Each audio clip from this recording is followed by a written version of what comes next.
Hello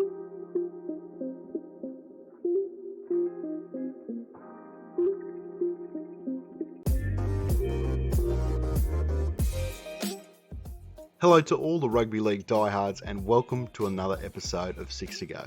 My name is Tom Canfell and it's great to have your company. As we head into today's episode, you know how it works. We'll cover 6 topics related to the game or even their own career.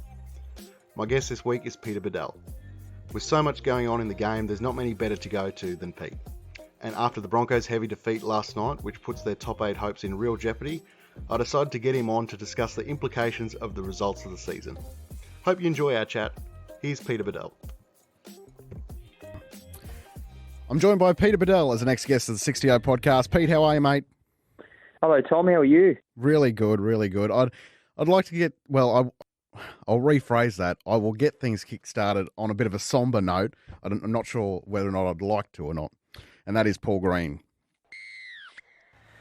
It still hasn't sunk in for me. Can I just get your thoughts on this aspect? Is the NRL doing enough in this space of mental health? I think they are, Tom. I mean, I've been covering this game 25 years now, and I don't think I've ever seen the NRL be more acutely aware of mental health issues now than they ever have been. I think they're very cognizant, I think, as everyone is in the game, of the mental health issues that are in not just rugby league, but in wider society. And I know that all the clubs have individual welfare officers now that check in on players. Players have that available resource if they need it. And I know that the NRL take it very seriously, and as we've seen with other issues in the game, such as gay pride and inclusivity. So, look, I don't think we could apportion blame to anyone. Not that we're suggesting that, perhaps, but if that was the case, I don't think there's any blame to be apportioned to anyone in rugby league. I think that the NRL governing body and all the clubs do a great job in addressing the welfare of players and coaches, and it's just been a very sad state of affairs, Tom, what's happened. I mean, I'm still quite devastated. I knew Paul Green for 20 years, and it started professionally, and it morphed a little bit into almost a friendship. But it's been very sad, and let's hope we can learn something out of it. But in terms of mental health in rugby league, I think the NRL do a good job being on top of it. It's been a week or two now since his passing. You did know him. Can you just reflect on what he was like? Yeah, he was. It's funny. I spoke to his mum, Patricia, which was a heartbreaking exchange, Tom, just last week. And in her words, she said Paul was always very intense, and that's from his own mother who knew him best. And he was an intense guy, Greenie, but amid that intensity was also a great emotional intelligence, a great awareness, and he was also able to see the lighter side of things as well and have a joke. And he was often one of the boys he loved reunions. He went to the Cronulla Sharks reunion just 2 weeks ago, and he loved his fishing trips away with Andrew Simons, who's sadly also passed since. So he was one of the boys, Greenie, but he also had a great intelligence. He had a pilot's license, and even in my talks with him, Tom, he was a guy who was prepared to challenge conventional thinking. He wasn't afraid to spoke about the things that he felt strongly about. And I felt Greenie was a high achiever. He did, if you look at his resume on paper, the things he did in life and in rugby league, his chosen pursuit were quite remarkable. Winning a Rothmans medal, playing so many games of NRL, playing for Queensland, playing for Australia during Super League, going on to coaching, winning 2 premierships back-to-back at Wynnum Manly, then winning the first ever historic premiership for the Cowboys in 2015. That can never be taken away. So in every strand, in every sphere, Paul Green was an achiever. He threw himself and his energies into whatever he chose to pursue. And I think that should be his lasting legacy. He was an achiever and a doer. And I think that's something we should all strive for as human beings. He accomplished a lot, and it still is very sad, but we will move on to things far less important, and that is on-field matters. If you had to put money on it, where's Munster in 24? I believe, Tom, he'll be at the Dolphins. Now, look, there has been a shifting of sands in the last 4 or 5 days. I know Melbourne have increased their original offer from 800,000 a season to $1 million. Now, to me, that puts them definitely back in the ballpark. If their original offer stayed, I believe Munster was no chance of staying. I believe he would have gone to the Dolphins fait accompli. But I think they've got their work cut out now, the Dolphins. They'll probably have to up the ante somewhat. I'm told their offer will be around the $1.3 million mark. And if you amortise that across, I guess, 3 or 4 years, it adds up to about a $2 million sacrifice if Munster was to stay at Melbourne. So if it's purely about money, Cameron Munster will go to the Dolphins. If it's about chasing premierships and legacy and all that sort of stuff, then perhaps he stays at the Storm. But I still feel, Tom, that as Cameron Munster approaches his 30s, he's 28 in a couple of weeks, I think this is his last big deal. It's a chance to set himself up for life. And if you're being offered 1.3 mil for 4 years as the Dolphins are prepared to table, I don't know how he knocks that back. So for me, I think Munster will be at the Dolphins in 24. If Munster isn't at the Storm in 2024, do you think Melbourne are a shot to land Payne Haas? Because they're losing a lot of forwards, Melbourne. Yeah, it's a good question. Look, I think that has to be the next recruiting strategy, doesn't it, for the Storm? I mean, they've always had a great spine, great champions, and they'll still have that. Even if Munster goes, they'll have Jerome Hughes into his 30s. They'll have Ryan Pappenhausen to hold the spine together. And, of course, Harry Grant, who is just an incredible hooker. He'll probably be the dominant hooker for the next 10 to 12 years. So their spine is taken care of, and they now need to turn their attention to the pack and the midfield. Yeah, look, Payne Haas, I think Melbourne have to look at someone like him. I actually know they tried to sign him as a 17-year-old. He was very close to going. He was about to board a plane to sign a deal with Melbourne, and at the last second he got a phone call from Wayne Bennett at the Broncos, and Wayne convinced him to sign with Brisbane. So they've had a crack at him before. They nearly got him.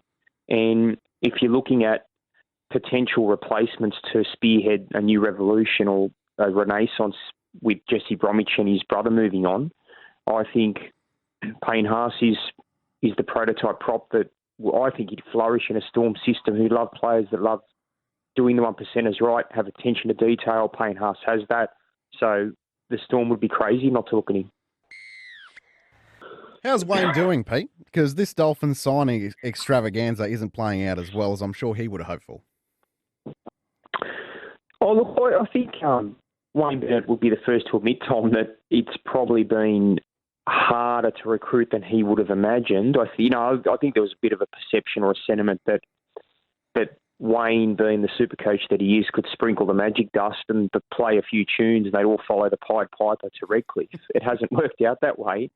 But in saying that, Tom, I still think the Dolphins are constructing a serviceable roster that can be competitive enough in year one. I don't think looking at their current roster, they'll make the finals in year one, but I don't think we should expect that of a new franchise. Look, if they can just be competitive and hold their own and then start to build a base and eventually get some momentum, things can turn quickly. What I will say, Tom, is I think people are overlooking the culture set that has to happen. You've got to have a cultural bedrock, and the players they've signed will provide that. Jesse Bromwich, Kenny Bromwich, Felice Kafusi, they're premiership winners from the Storm. They know success. They've tasted it.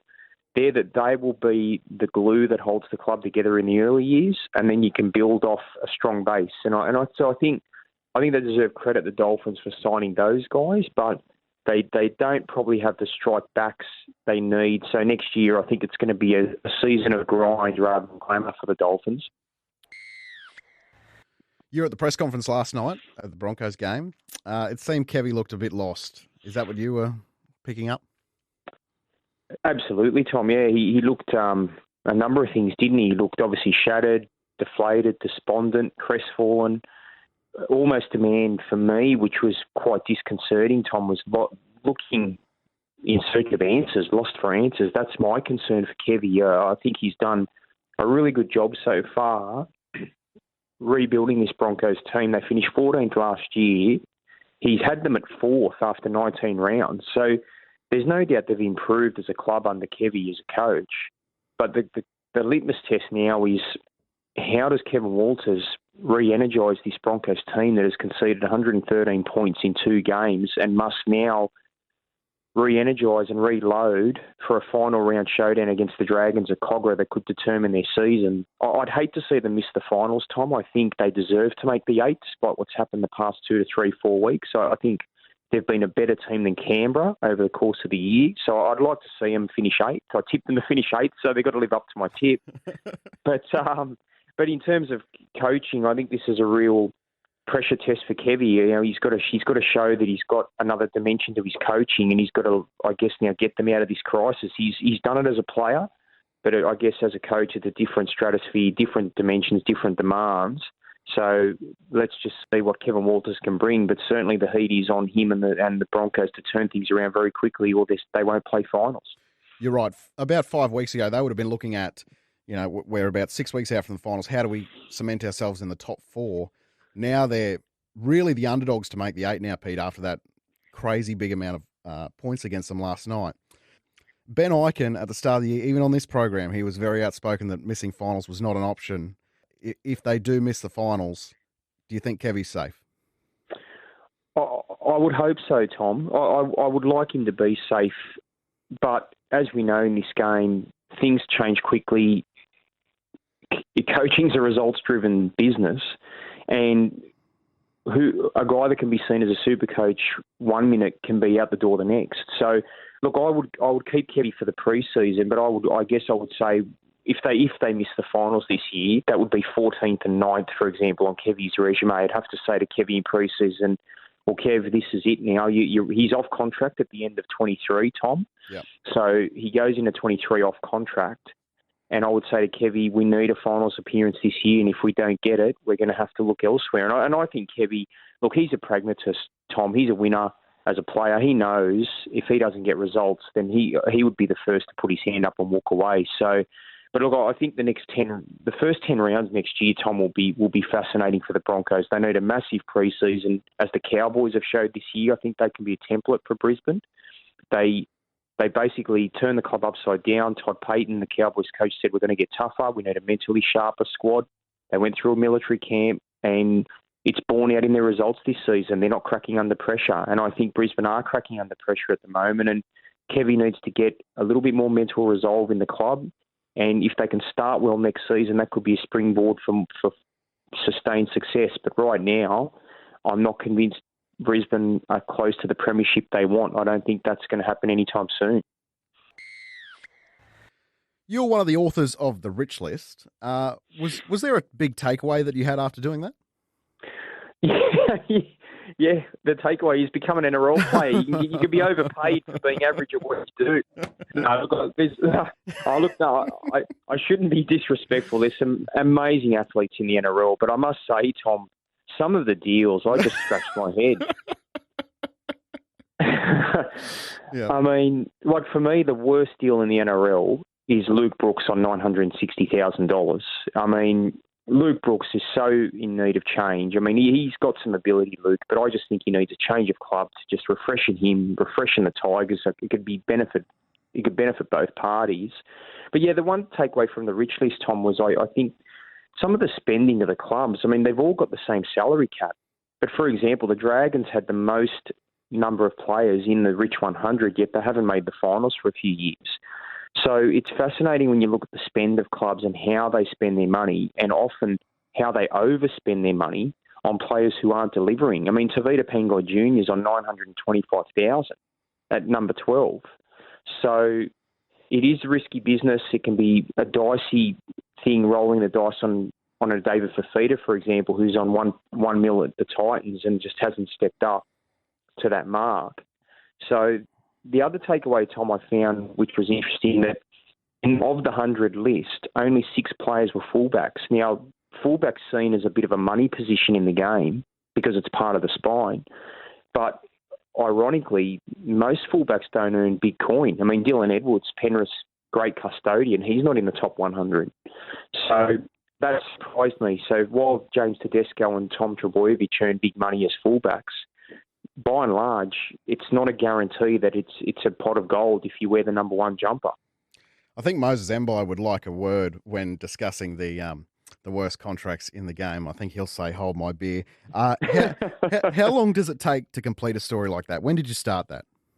Yeah, it took probably about a month, Tom. So between myself and my colleagues, Brent Reid, David Riccio, Michael Carrianis, Phil Rothfield, we divvied up the clubs. We said who, based on, I guess I got the Queensland clubs, for example, based on my contacts up here, and then we just worked the phones. And I know some people snigger at the rich list and think it's just, a tabloid invention, and it's not. It's just pie in the sky stuff, and we just throw darts at a dartboard. But the numbers we come up with, I believe, are very accurate. I mean, are they perfect? I mean, short of getting their tax returns from the ATO, then probably not. But I think we're very close, and I know that, and I say that with comfort based on the people we talk to at the coalface. We talk to some players personally. Some players are prepared to share their salaries, others aren't. We triple check figures, we double check figures. So, sometimes there might be a manager that suggests a player's on a certain figure, and we then check the veracity of that, and it's at odds with what they really earn. So there's all those sorts of things that go into compiling the rich list. But I think we do a pretty good job. I think it's fairly accurate, and I think most players looking at the list would probably agree. But whatever the accuracy is, Tom, I wouldn't mind being on their salaries. It's a lot more than mine, mate. Pete, I've got a bit of a personal question to finish up. In your opinion, who's the best rugby league journo in the game at the moment? And I want to ask you because I feel it's interesting when you're in the field because you look at certain things different to the rest of the general public. So if you had to point to someone to say he's the best journo in the game at the moment, who are you taking? It's a good question, Tom. I've never been asked this before. Look, if I had to name someone right now, I'd have to say Phil Rothfield. For me, Phil epitomises what great journalism is. And I know he doesn't always have his fans. That's part of the course of being a journalist. And sometimes in his role, Tom, you do have to go close to the edge. You push the limits, and sometimes you go over the cliff. We don't always get, as journos, we're never perfect. We don't always get things right. But I believe for longevity, for consistency, for hunger, for the repeated ability to break big stories in rugby league and tell the stories that matter and have his finger on the pulse, I would have to say Phil Rothfield, who's had 40-plus years in the game. For me, he's been a mentor to me at News Corp, and I think he's the best journo going around at the moment. As a journo, and I'll finish up with this, how do you think you're perceived by the players compared to the coaches? Is it different types of relationships you have with groups of people rather than individuals? I think, Tom, it varies. I mean, I think some players would see us as scumbag journos who can't be trusted. That's the reality. I'm not immune to that. Yeah. I'm prepared to cop that. I mean, but then there's other players who respect the role of journalists in the game and understand what we do. So I think it's a very broad assessment. I think, and in terms of coaches, I think there's a different, even with coaches, Tom, you can get a different dynamic. I mean, some coaches are very wary of their media and don't really play the game, as you would call it. But then there's other coaches like Wayne Bennett who have been around for 50 years and they understand that it's part of the cut and thrust of being in the NRL industry. The one thing I will say, Tom, I do get annoyed when journalists get criticised a lot of the time for the things we write, because I think there's sometimes an expectation from players and coaches that they should be beyond reproach or beyond inquisition. And to me, my argument is this: if you want to put your hand out and take $500,000 or $300,000 or even $1 million, with that comes scrutiny, with that comes pressure, and with that comes inquisitions and questions. I've said this to a few coaches who whinge about media coverage. I say, well, listen, there's a simple solution. If you don't want media coverage, if you don't want the scrutiny, then you can go and coach at a lower level. You can go and coach in the Queensland Cup and earn $60,000 a year, and you won't get the media scrutiny. The other thing that shouldn't be forgotten, Tom, is that the game gets $1 billion plus in the broadcasting deals. It comes from the media. So if the players want their big salaries, then it goes hand in hand with dealing with journalists and dealing with the media. And the avenue to not dealing with the media is to go into the lower tier, into the second tier, and earn no money and go and get a full-time job that pays the bills. So that's the balancing act for players and coaches, and I hope that they're cognizant of that, because the media money drives the industry. If you're on more money than the Prime Minister, there's naturally some criticism that comes along with that at some stage. Yeah, absolutely, Tom. And I think that's the thing. The Prime Minister works harder than a lot of NRL players. So I think the NRL players are quite fortunate. In saying it's not easy. I understand NRL players wouldn't find it easy to read things about themselves. But I would say on balance, Tom, across a year, there's a lot more positive stories, believe it or not, than negative. We tend to focus on the negative, but players can conveniently forget many of the positive stories that are written about them. So, look, it's just human nature. I've dealt with it myself. Like, I've read some things on Twitter which do have hurt me sometimes, and I think, I don't like reading that, but then I think, hey, I'm prepared to dish it out as a journo. I've got to cop it as well. Hey, Pete, I know you're a very busy man, but thanks so much for your time. No worries, Tom. Anytime, buddy. Legend. A big thanks to Peter for coming on the show. He's very generous with his time for this show and he has a great insight into the game. By the way, if you want to get in contact with me, you can on Twitter at tcanfell, and don't forget to give the 6 to Go Facebook page a like as well. My name is Tom Canfell. Thanks so much for listening. Don't forget to rate, review and subscribe. And until next time, this has been the 6 to Go podcast, and that is full time.